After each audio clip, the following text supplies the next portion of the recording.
नमस्ते।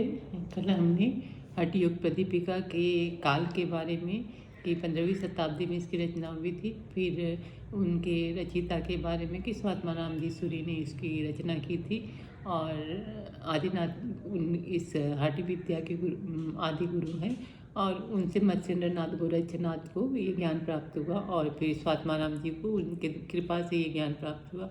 फिर बहुत सारे योगियों के नाम हमने पढ़े कि जैसे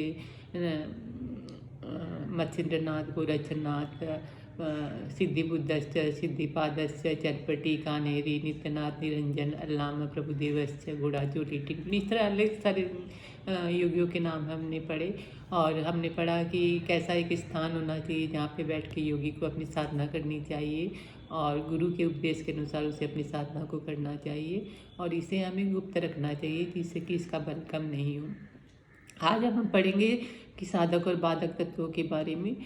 तो स्वात्माराम जी ने 6 बाधक तत्व और 6 साधक तत्व बताए हैं कि 6 बाधक तत्वों में उन्होंने अत्याहार को सबसे पहले रखा है कि हमें बहुत ज़्यादा खाना नहीं खाना चाहिए, मॉडरेटली हमें भोजन करना चाहिए, क्योंकि अगर हम ज़्यादा भोजन करते हैं तो हमारे अंदर आलस्य की वृद्धि होगी, अगर हम कम करते हैं तो हमें हमारा शरीर कमज़ोर होगा। तो अत्याहार प्रयास के बारे में उन्होंने बताया कि हमें बहुत ज़्यादा किसी भी काम को करने में ज़्यादा एफर्ट को नहीं डालना है, बहुत ज़्यादा एफर्ट से भी हमें नुकसान हो सकता है। तो अत्याहार प्रयास प्रजल्प मतलब बहुत ज़्यादा बोलना। तो हमें बहुत ज़्यादा बोलना नहीं है कि जिससे कि हमारी एनर्जी का लॉस बोलने में ही चला जाए, सारी हमारी एनर्जी। फिर नियम आग्रह मतलब बहुत ज़्यादा नियमों को फॉलो नहीं करना है। जनसंग मतलब बहुत ज़्यादा लोगों के साथ अपने समय को नहीं बिताना है। लौल्य मतलब चंचल, बहुत ज़्यादा अगर मन को चंचल करते हैं तो अपने मन को स्थिर नहीं कर पाएंगे।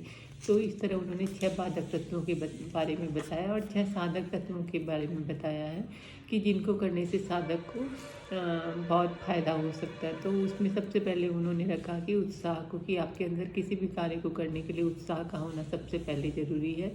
दूसरा साहस, अगर आप उसके अंदर उत्साह है तो आपके अंदर साहस भी आएगा साथ साथ, क्योंकि बिना उत्साह के आपके अंदर साहस नहीं आ सकता है। और उसके बाद जब आपके अंदर साहस आता है तो आपको धीरज रखना पड़ेगा, कि धैर्य को रखना आवश्यक है कि आपको अपने कर्म को करते रहना है, फल की चिंता नहीं करते हुए। चौथे नंबर पर तत्व ज्ञान को रखा कि आपको यथार्थ ज्ञान होना चाहिए, वस्तु का जो भी आप कर रहे हो उसका आपको यथार्थ ज्ञान होना चाहिए। फिर दृढ़ निश्चय, आपके अंदर एक दृढ़ निश्चय होना जरूरी है कि आप उस काम को कर सकते हो।